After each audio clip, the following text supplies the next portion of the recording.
The figure, now known as Marneus Calgar, chapter master of the Ultramarines, was not always the legendary hero revered across the Imperium. He was born as Tacitan, a serf of the noble house of Calgar on the agri-world of Nova Thulium. Tacitan's life began in obscurity, defined by the rigid class hierarchy of his world, where noble houses ruled over serfs with strict authority. Despite his humble origins, Tacitan grew up alongside the house's young heir, Marneus, a boy who shared his ambition and thirst for something greater. Though separated by status, the two became close companions, bound by a shared dream of escaping their rigid lives and proving their worth by becoming space marines. From an early age, Tacitan and Marneus dedicated themselves to rigorous training, determined to earn their place among the Ultramarines. Together, they saw an opportunity to transcend their roles, with Tacitan aspiring to shed the stigma of his serf heritage and Marneus seeking to prove himself beyond the privileges of nobility. Their shared ambition led them to enlist as aspirants under the tutelage of Crixus, a stern and seemingly loyal Ultramarines instructor who took charge of their early training. Alongside a group of other aspirants, they honed their skills on Thulium Minor, the moon of their homeworld, enduring trials that tested their physical and mental limits. For a time, Tacitan and Marneus believed they were on the path to greatness, but their dreams were shattered by a horrifying revelation. One fateful night, the duo discovered that Crixus and the other aspirants were not the honorable warriors they had aspired to become. Instead, they were followers of chaos, twisted by the dark worship of Khorne, the blood god. The aspirants' training had been a facade, a ploy to corrupt them through blood rituals and acts of violence. Tacitan and Marneus stumbled upon one such ritual, witnessing Crixus and the others engaged in brutal sacrifices to honor their dark patron. Horrified by what they had seen, Tacitan and Marneus attempted to escape, but their betrayal had been noticed. Crixus and his followers turned on them, leading to a desperate and bloody confrontation.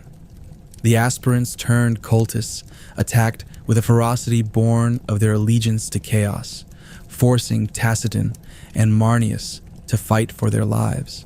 Despite their bravery, they were hopelessly outnumbered. In the chaos, Marneus Calgar was killed, struck down by Crixus himself.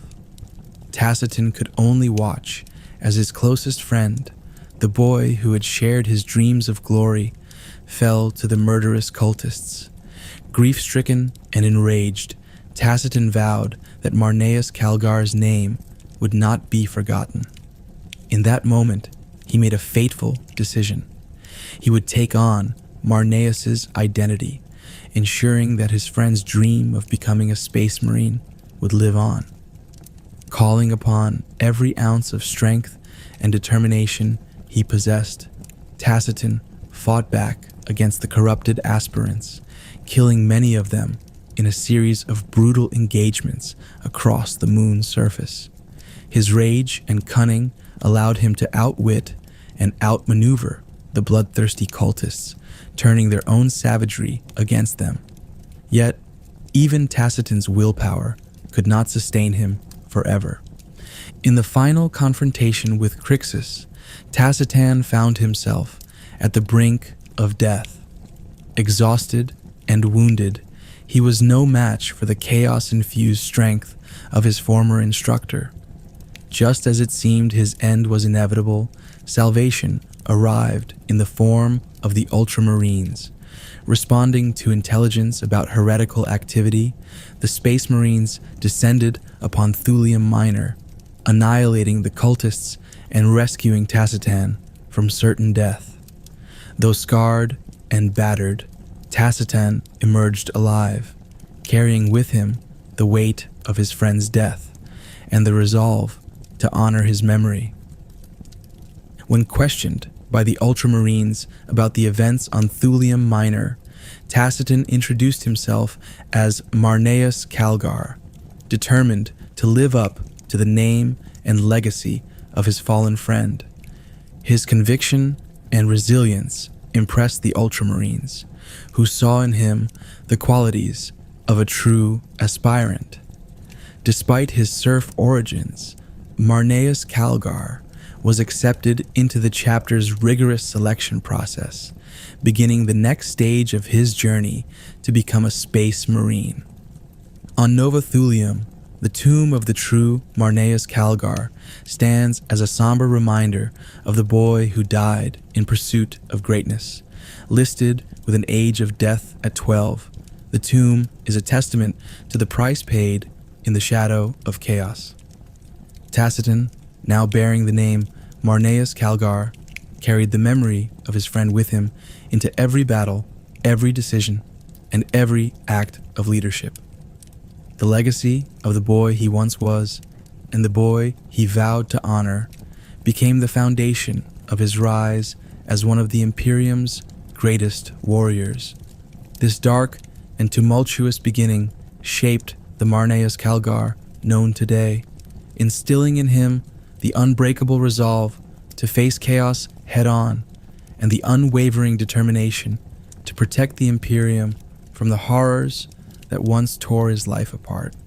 From a serf with a dream to a warrior forged in tragedy, Marneus Calgar's rise was built on sacrifice, resilience, and the promise to never let the light of humanity fade in the grim darkness of the far future.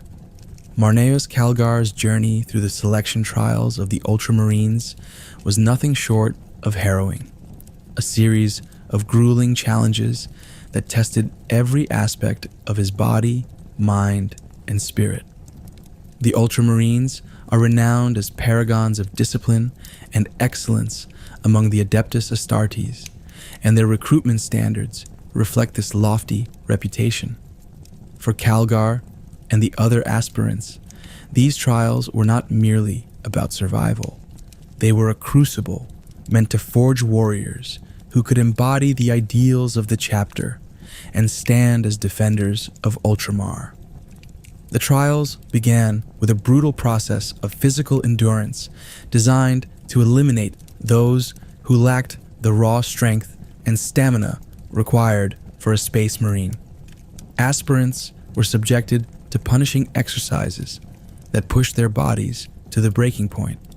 Endless runs through hazardous terrain, grueling strength tests under extreme conditions, and relentless combat drills that offered no respite. For many, these tests alone were insurmountable. Calgar, however, not only endured but excelled. His natural physical prowess, honed by years of hard labor on Nova Thulium, gave him an edge, but it was his mental fortitude that truly set him apart. While others faltered under the strain, Calgar remained focused, drawing on his unwavering determination to succeed. Yet physical endurance was only the beginning. The trials of the Ultramarines are designed to forge warriors capable of both individual brilliance and absolute adherence to the Codex Astartes, the set of doctrines and strategies authored by Robert Guilliman himself. This next phase introduced the aspirants to rigorous tactical challenges, where raw strength alone was insufficient. Calgar and his peers were placed in simulated combat scenarios, ranging from squad-level skirmishes to full-scale battlefield engagements. The aspirants were required to demonstrate not only their ability to fight, but also their capacity to lead, strategize, and adapt under pressure. It was during these tactical trials that Calgar's leadership qualities truly began to shine. In one particularly infamous exercise, his group was tasked with capturing a heavily fortified position defended by veteran Ultramarines acting as aggressors. Outnumbered and outmatched, many aspirants relied on brute force or individual heroics, only to fail spectacularly. Calgar, however, approached the challenge with a methodical and disciplined mindset. Studying the terrain and the enemy's movements, he devised a plan that exploited the environment to neutralize the defender's advantages. By coordinating his team's efforts and maintaining cohesion, he achieved a decisive victory, one that earned him the respect of his peers and the attention of the Ultramarines overseeing the trials. Beyond the battlefield, the trials demanded immense personal sacrifices from every aspirant. The path to becoming a Space Marine is one of transformation, and for Calgar, this meant leaving behind everything he had once known. Friendships forged during the trials were often fleeting, as failure or injury could claim even the most promising candidates. Calgar witnessed this firsthand during the final combat evaluations, where one of his closest comrades fell in battle. Despite the loss, Calgar pressed forward, understanding that the path he had chosen required absolute dedication to the greater good. This unyielding resolve became a cornerstone of his character, one that would define him for the rest of his life. The transformation into an Ultramarine culminated with the genetic and surgical modifications that turned aspirants into transhuman warriors. This process, known as the implantation of the Space Marine gene seed, was as dangerous as it was transformative. Many did not survive the procedures, their bodies rejecting the gene seed or succumbing to the grueling regimen that accompanied it. Calgar endured this phase with the same tenacity that had carried him through every other trial, emerging stronger, faster, and more resilient than ever before. Yet, the physical changes were only part of the transformation. The indoctrination into the values and doctrines of the Codex Astartes was equally critical, shaping Calgar's mind and spirit into the mold of a true Ultramarine. Through these trials, Calgar developed an unshakable commitment to the Codex Astartes.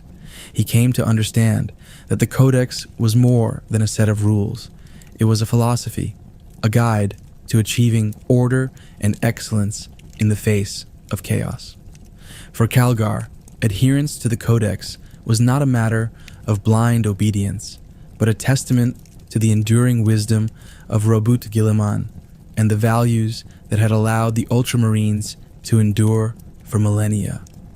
This dedication to the Codex would later become a defining feature of his leadership, influencing every decision he made as a warrior and as chapter master.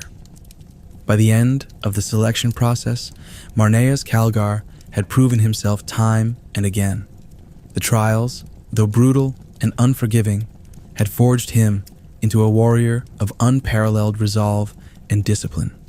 Every battle, every sacrifice, and every lesson learned had shaped him into the ideal Ultramarine, a soldier who would embody the chapter's values and stand as a testament to its greatness. His journey was far from over, but the foundation had been laid for a legacy that would one day echo across the galaxy.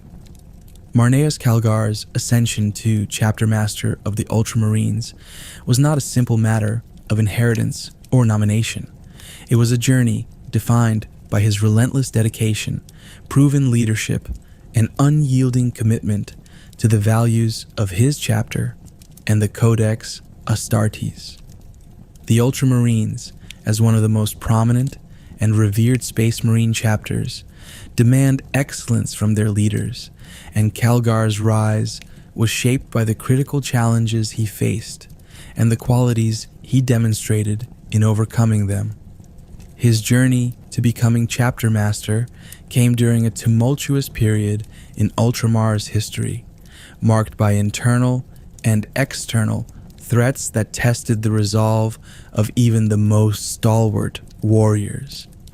Before his ascension, Calgar had already earned a reputation as an exceptional leader within the Ultramarines. His performance as a captain was marked by a series of decisive victories, where his adherence to the Codex Astartes allowed him to outmaneuver and overpower enemies that far outnumbered his forces. One of the most significant events leading to his promotion was his role in the defense of Espandor, one of Ultramar's key worlds. The system had come under siege by a wa of orcs led by the warlord Gorkraka. The Greenskins' overwhelming numbers and brutal tactics threatened to overwhelm the defenders, but Calgar, serving as the commanding officer of the Second Company, implemented a series of calculated countermeasures that turned the tide. By exploiting the orcs' lack of discipline and engineering a series of precise ambushes, Calgar managed to scatter the wa and personally led the strike force that decapitated the orc leadership, ending the threat to Espandor. Such victories cemented Calgar's reputation as a master tactician, but his rise was not without challenges. The period leading to his promotion was one of upheaval within Ultramar. The chapter had suffered severe losses in a series of brutal campaigns, including skirmishes with chaos warbands and tyrannid incursions that had strained its resources and morale.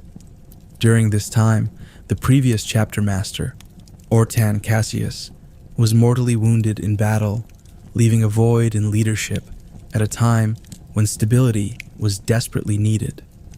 The process of selecting a new chapter master within the Ultramarines is rigorous, requiring not only martial prowess, but also the respect of one's peers and the approval of the chapter council. Calgar's name emerged as the most prominent candidate, not simply because of his battlefield accomplishments, but because of his embodiment of the Ultramarine ideal.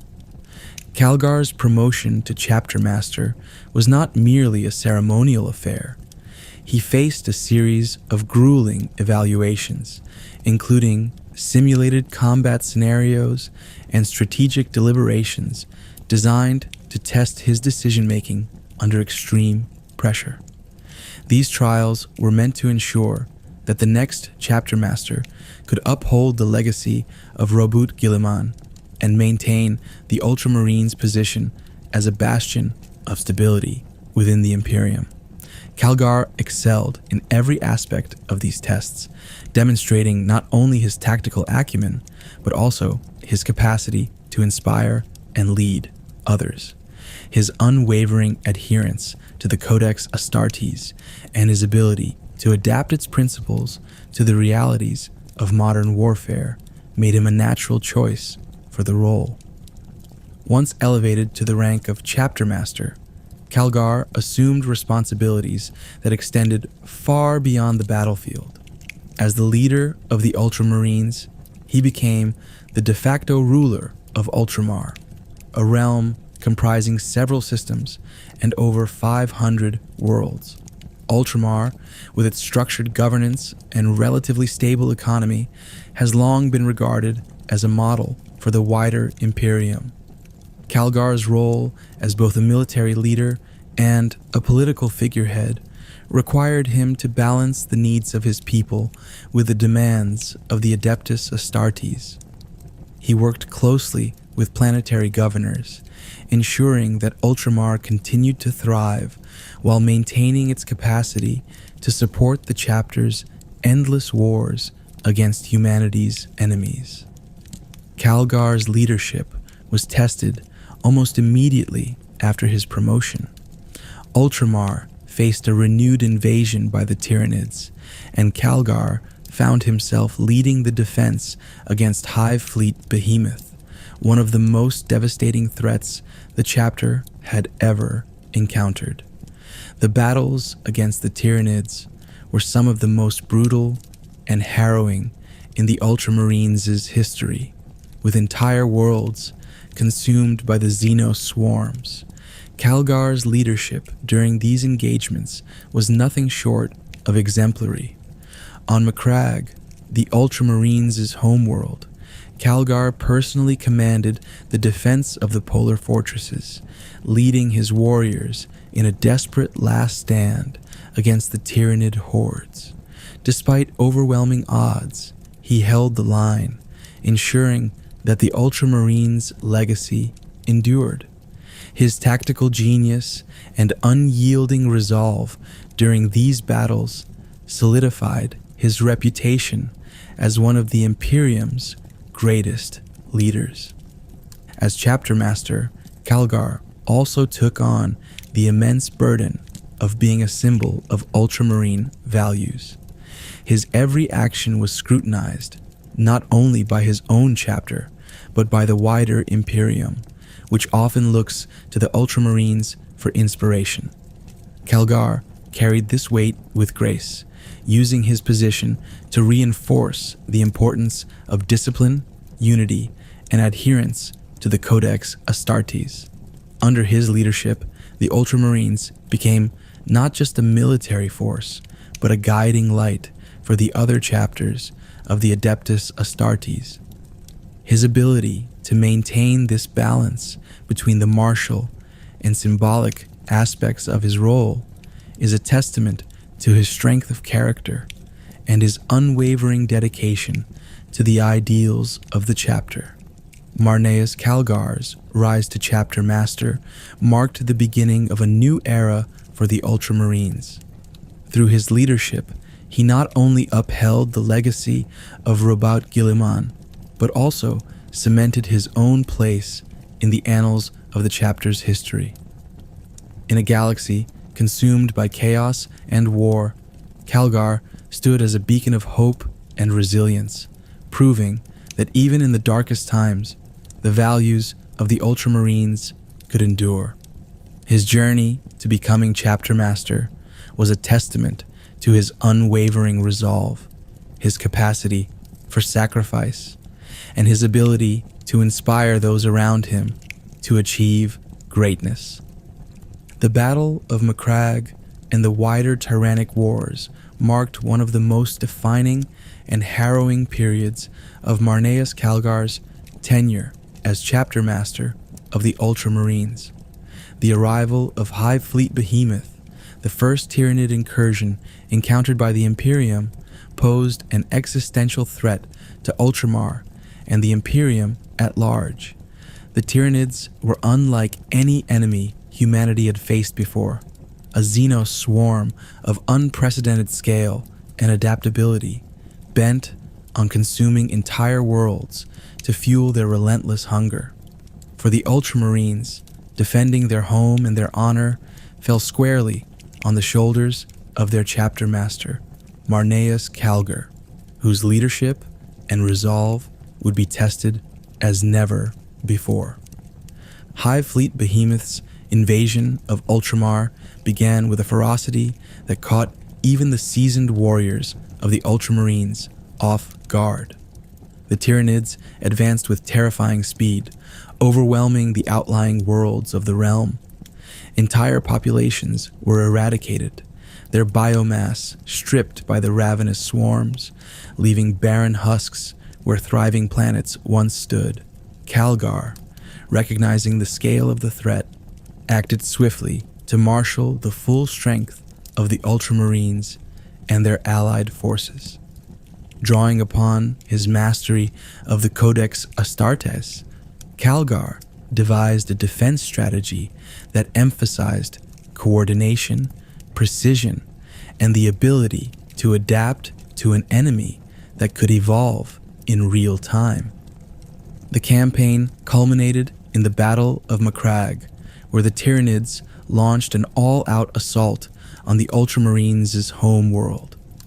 Understanding the stakes, Calgar personally took command of the defense, ensuring that every aspect of the planet's formidable fortifications was utilized to its fullest. He divided his forces strategically, assigning key elements of the chapter to vital defensive positions, while leading the central command from the polar fortresses, the most heavily fortified regions of Macragge. These fortresses, surrounded by treacherous ice fields and equipped with advanced weaponry, became the focal points of the planet's defense. The Tyranids attacked with overwhelming numbers, their swarms flooding the ice fields and battering the fortress walls with wave after wave of bioengineered monstrosities. The Ultramarines fought valiantly, their bolters roaring as they cut down endless tides of Tyranid creatures. Calgar's tactical brilliance shone through as he orchestrated a series of counterattacks designed to exploit the Tyranids' weaknesses, directing heavy firepower to critical nodes in the swarm and deploying strike teams to eliminate key synapse creatures that coordinated the Tyranid horde. Each decision was calculated, each move executed with precision, as Calgar sought to counter the Tyranids' relentless advance. Despite their heroism, the battle took a devastating toll on the Ultramarines. The Tyranids' sheer numbers and adaptability tested even the hardened warriors of Macragge.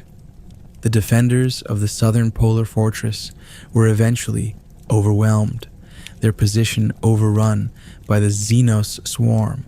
Calgar, leading the defense at the northern polar fortress, was forced to make agonizing decisions, sacrificing key positions to preserve the core of the defense. His command decisions were not without a personal risk. At one point, Calgar himself engaged a Carnifex brood in brutal close combat, demonstrating not only his strategic acumen, but also his unyielding personal courage. Though gravely injured, he refused to abandon his post, rallying his warriors to hold the line against the encroaching swarm. The tide of the battle shifted with the intervention of the Imperial Navy, whose arrival in orbit allowed for a coordinated orbital bombardment against the main Tyranid fleet. Calgar had played a pivotal role in coordinating this effort, ensuring that the fleet's strikes targeted the Tyranid hive ships that served as the nerve centers of the invasion. The destruction of these hive ships disrupted the cohesion of the swarm, turning the once coordinated Tyranid assault into a disorganized and vulnerable horde. With the enemy weakened, the Ultramarines launched a final counteroffensive, driving the remaining Tyranids from Macragge's surface and securing a hard-fought victory. The cost of this victory, however, was staggering. Thousands of Ultramarines, serfs, and Imperial soldiers had perished in the defense of Macragge, and the southern polar fortress was reduced to ruins, its defenders annihilated to the last man. The battle had pushed the Ultramarines to their limits, exposing the chapter to losses that would take centuries to fully recover from. For Calgar, the toll was both physical and emotional. The wounds he sustained in combat left lasting scars, but the loss of so many of his brothers weighed even more heavily on him.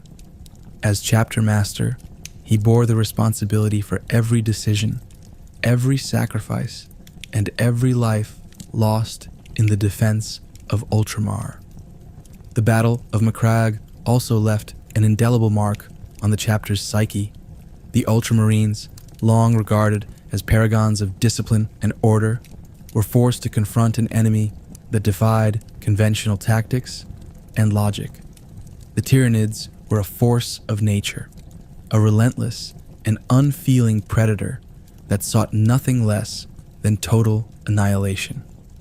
This encounter reshaped the chapter's approach to warfare, emphasizing the need for adaptability and innovation while reaffirming the importance of the Codex Astartes as a guiding framework for survival in an ever-changing galaxy. The victory at Macragge was a turning point in the Imperium's understanding of the Tyranid threat. It demonstrated that the swarms could be defeated, but only at great cost and with immense effort. Calgar's leadership during this campaign cemented his legacy as one of the greatest chapter masters in the history of the Ultramarines. His ability to inspire his warriors, adapt to an unprecedented foe, and make the hard choices necessary for victory ensured that Ultramar endured as a beacon of hope in a galaxy consumed by darkness. The Tyrannic Wars did not end with the Battle of Macragge, and Hive Fleet Behemoth was but the first of many Tyranid incursions. Yet, the lessons learned during this campaign and the resilience demonstrated by Marneus Calgar and his chapter would serve as a foundation for the Imperium's ongoing struggle against the Tyranid menace. For Calgar, the battle was a defining moment, not just as a warrior or a leader, but as a symbol of humanity's determination to endure, no matter the odds. The sacrifices made at Macragge ensured that the light of the Imperium would continue to burn, a testament to the strength and resolve of the Ultramarines and their indomitable chapter master. With the Battle of Macragge behind him, Marneus Calgar faced a galaxy that was no less hostile or uncertain. The Tyranid threat was far from eradicated, and the Imperium was still beset on all sides by Xenos invaders, heretics, and the ever-looming shadow of chaos. As chapter master of the Ultramarines, Calgar's leadership continued to define the course of Ultramar's defense and its contribution to the greater Imperium. Yet, even with his tactical brilliance and unyielding resolve, the challenges he faced seemed insurmountable. It was during this dark and tumultuous era that a miracle occurred: the resurrection of Robut Guilliman, Primarch of the Ultramarines and one of the Emperor's greatest sons. The return of Robut Guilliman was nothing short of a paradigm shift for the Imperium. Encased in stasis for over 10,000 years after being mortally wounded by Fulgrim during the Horus Heresy, Guilliman's return was made possible through the intervention of Belisarius Cawl, the Archmagos Dominus of the Adeptus Mechanicus. Using ancient and experimental technology, coupled with the power of the Eldar's Ennead, Cawl restored Guilliman to life, granting the Imperium a living Primarch in its darkest hour. For the Ultramarines, and particularly for Marneus Calgar, the return of their genetic father and spiritual leader was both a moment of immense hope and a profound test of their loyalty and adaptability. Calgar's reaction to Guilliman's return was one of humility and deference, but it was also tempered by his pragmatic understanding of the state of the galaxy. As chapter master, Calgar had long borne the responsibility of leading the Ultramarines and maintaining the traditions of the Codex Astartes. The return of Guilliman meant not only the reassertion of the Primarch's authority, but also a re-evaluation of the chapter's role within the Imperium. Calgar welcomed Guilliman with open arms, recognizing that the Primarch's strategic genius and unmatched leadership were exactly what the Imperium needed to survive. At the same time, he understood that this new era required him to evolve, both as a leader and as a warrior. Guilliman, for his part, saw in Calgar a steadfast and capable leader who had preserved the Ultramarines' legacy in his absence. The relationship between Guilliman and Calgar was one of mutual respect and trust. Guilliman recognized the immense sacrifices and burdens Calgar had endured and valued his perspective as a leader who had faced the galaxy's modern threats. Rather than diminishing Calgar's role, Guilliman worked to integrate him into his broader vision for the Imperium. Calgar became one of Guilliman's most trusted lieutenants, serving not only as chapter master of the Ultramarines, but also as a key advisor in the newly formed Indomitus Crusade, Guilliman's ambitious campaign to reclaim and stabilize the Imperium in the wake of the Great Rift's emergence. One of the most significant developments in this new era was Calgar's decision to undergo the transformation into a Primaris Space Marine. The Primaris Marines, a creation of Belisarius Cawl, represented the next evolution of the Adeptus Astartes, boasting enhanced physical capabilities and new gene seed augmentations. While many chapters initially viewed the Primaris technology with skepticism, Guilliman's endorsement of the program made it clear that this was the future of the Space Marines. For Calgar, the decision to accept the transformation was not taken lightly. He understood the risks involved, both to his own life and to his standing as a symbol of Ultramarine tradition. However, he also recognized that the galaxy's new challenges demanded new strengths. The transformation process was perilous, even for someone as formidable as Marneus Calgar. The procedures required to elevate an existing Space Marine to Primaris status were fraught with risks, and there was no guarantee of success. Yet, Calgar emerged from the process stronger than ever, his already superhuman physique enhanced to unprecedented levels. The transformation not only ensured that he could continue to lead from the front, but also symbolized the Ultramarines' commitment to adapting and evolving in the face of adversity. Calgar's acceptance of the Primaris process sent a powerful message to his chapter and the wider Imperium. Tradition must never be a barrier to progress when the survival of humanity is at stake. With Guilliman's return and the integration of the Primaris Marines into the Ultramarines' ranks, Ultramar entered a new era of strength and resilience. Calgar's leadership, now enhanced by his transformation, became a cornerstone of Guilliman's efforts to stabilize the Imperium. Together, Guilliman and Calgar worked to fortify Ultramar's defenses, rebuild its infrastructure, and expand its influence as a model realm within the Imperium. Calgar's unwavering adherence to the Codex Astartes complemented Guilliman's broader strategic vision, creating a synergy that strengthened both the Ultramarines and the Imperium as a whole. Despite the monumental changes brought about by Guilliman's return, Calgar never lost sight of his role as a leader and protector of his chapter. His relationship with Guilliman was not without its challenges, as the Primarch's views on the Imperium's current state often clashed with the traditions that Calgar had worked so hard to uphold. Yet, these differences only deepened their mutual respect, as both men understood the necessity of balancing innovation with the preservation of core values. For Calgar, serving alongside Guilliman was both an honor and a responsibility, a chance to contribute to the Imperium's survival on a scale far beyond what he had ever imagined.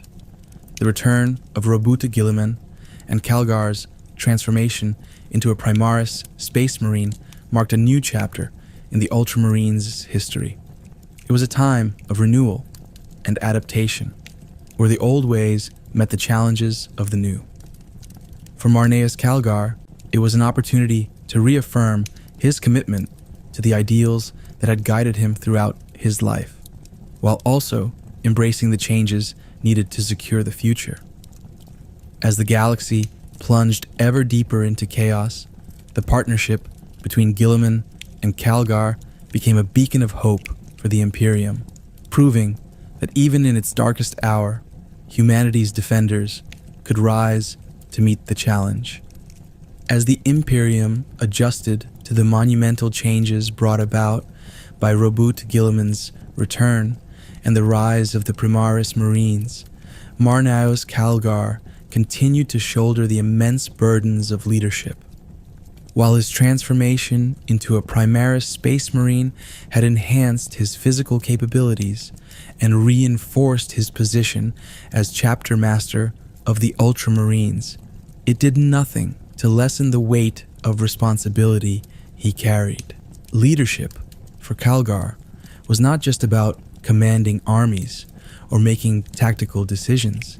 It was about the lives of the warriors under his charge, the legacy of those who came before him, and the sacrifices that had allowed the Ultramarines to endure through millennia of unrelenting war.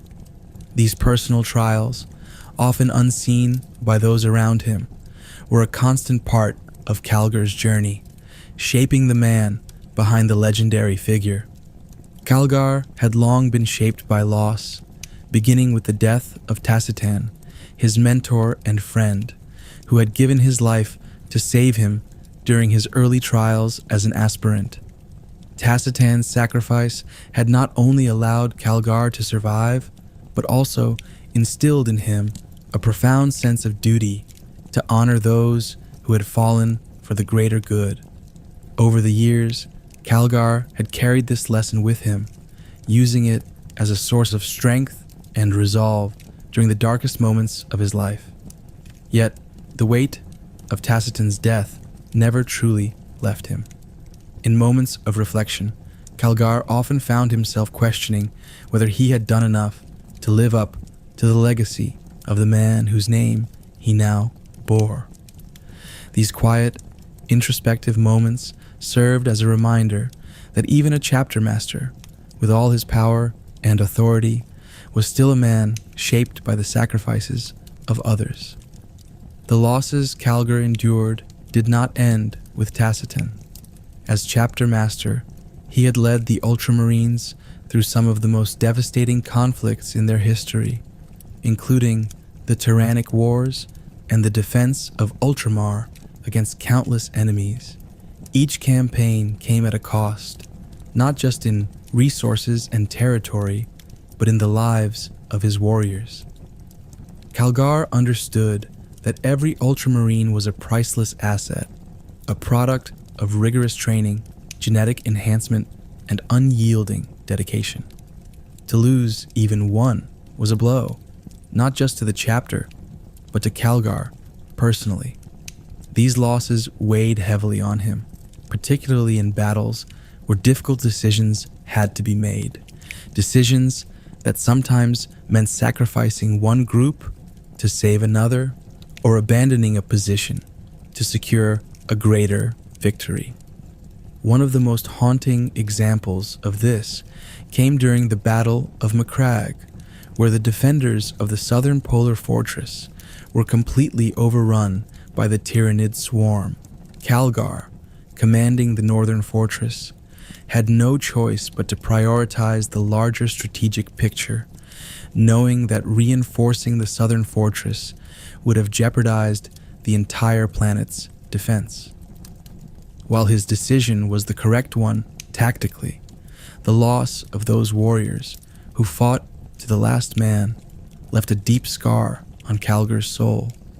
Their courage and sacrifice were etched into his memory, and he carried the burden of their deaths as a personal responsibility, vowing never to let such sacrifices be in vain.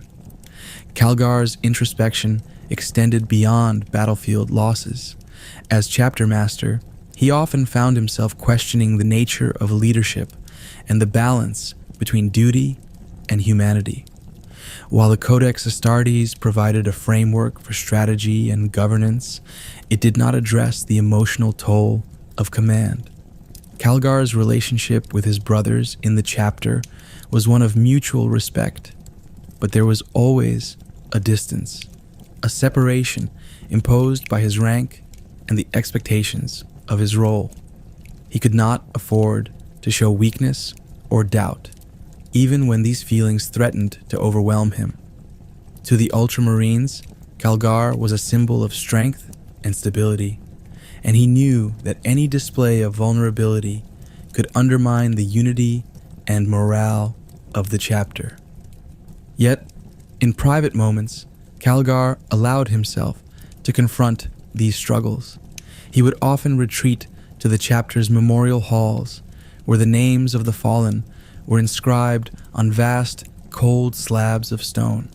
Here, in the quiet solitude of the memorials, Calgar reflected on the sacrifices of those who had given their lives for the Imperium and Ultramar. These moments of reflection were not acts of despair, but of renewal. By remembering the dead, Calgar found the strength to continue, drawing inspiration from their courage and commitment. For him, the lives of the fallen were a reminder of the importance of his role and the need to uphold the values they had fought to protect. Calgar's personal trials also revealed his humanity in ways that made him a more effective leader. While he was a warrior of immense power and capability, he never lost sight of the people he served. His ability to empathize with the struggles and sacrifices of others endeared him to his warriors and the citizens of Ultramar alike. Unlike some chapter masters who viewed themselves as aloof paragons, Calgar understood that leadership required connection and understanding. He took the time to listen to his brothers, to offer guidance and support, and to recognize their efforts. This approach not only strengthened the bonds within the chapter, but also reinforced the loyalty and trust of those under his command. Despite the immense burdens he carried, Calgar remained steadfast in his duty.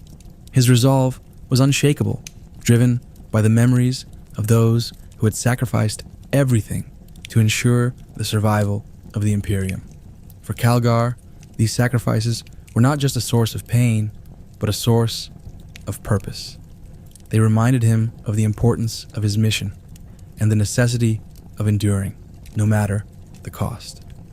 In a galaxy consumed by chaos and darkness, Calgar's personal trials were a testament to the resilience of the human spirit and the enduring power of hope.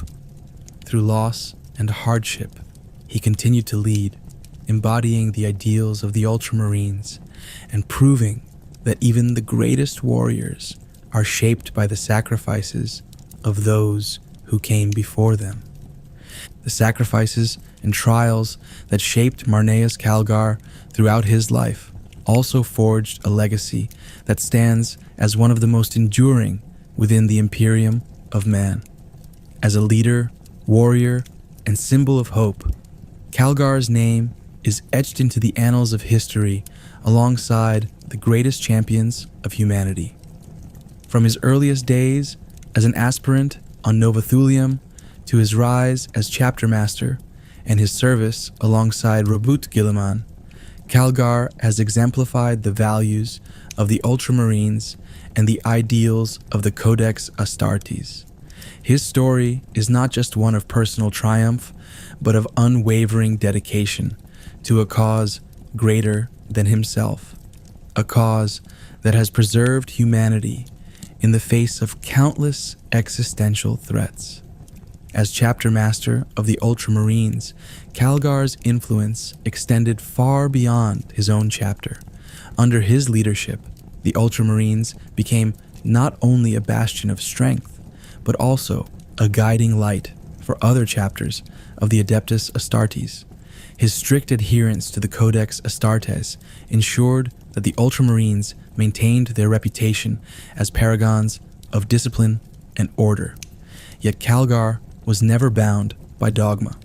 He understood the Codex not as a rigid set of rules, but as a living document, a tool to be adapted when necessary to meet the ever-changing demands of the galaxy. This balance of tradition and pragmatism allowed the Ultramarines to thrive under his command, even in the face of unprecedented challenges like the tyrannic wars and the emergence of the Great Rift. Calgar's legacy is perhaps most evident in Ultramar itself, the vast realm of over 500 worlds that serves as the Ultramarines' domain. Under his stewardship, Ultramar has flourished, remaining a rare beacon of stability and prosperity in a galaxy consumed by chaos. Calgar's leadership ensured that Ultramar's defenses were fortified against external threats, while its people thrived under a system of governance inspired by Robert Guilliman's vision. By balancing his responsibilities as a warrior and a statesman, Calgar strengthened Ultramar's position as a model for the wider Imperium, a realm where order, duty, and honor prevail, even amidst the horrors of the 41st millennium. Calgar's service alongside Robuta Guilliman during the Indemitus Crusade further cemented his legacy as a key figure in the Imperium's survival.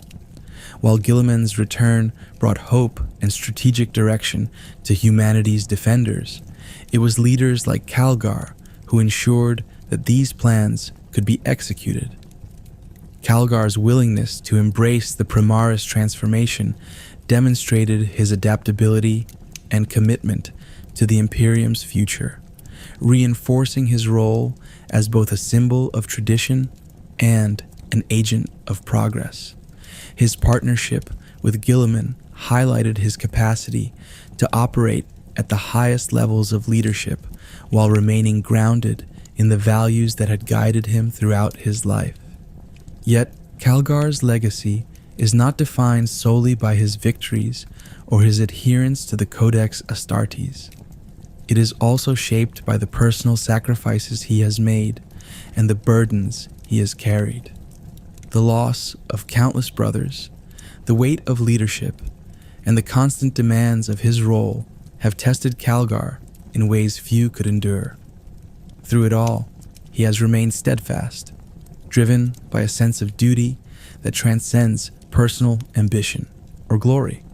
His ability to persevere in the face of overwhelming odds has inspired not only the Ultramarines, but also countless others across the Imperium who look to him as a symbol of humanity's resilience and determination.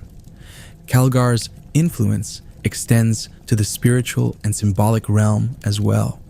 In a galaxy where despair and fear often prevail, he represents the ideals of hope, order, and unity for the citizens of Ultramar and the countless imperial worlds that have benefited from his leadership.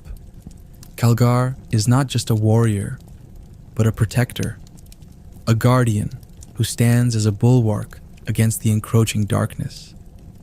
His deeds remind humanity that even in the grim darkness of the far future, there are those who will fight tirelessly to defend the light. As the 41st millennium grinds on, Calgar's legacy continues to evolve. The challenges facing the Imperium grow ever more dire, from the endless tide of Xenos invaders to the insidious corruption of chaos. Yet, through it all, Calgar remains a constant, a leader who embodies the values of the Imperium and the ideals of the Ultramarines. His story is a testament to the power of perseverance, the importance of honor, and the enduring strength of humanity in the face of annihilation. In the end, the legacy of Marneus Calgar is one of hope. It is a reminder that even in the darkest times, there are those who will rise to meet the challenge, who will endure unimaginable trials to preserve the future of humanity. Calgar's name will be spoken in reverence for millennia to come, not just as a chapter master of the Ultramarines, but as a beacon of what humanity can achieve when guided by courage, discipline, and an unyielding commitment to the greater good. His legacy, like the chapter he leads, is timeless, a shining example of the Imperium's indomitable spirit.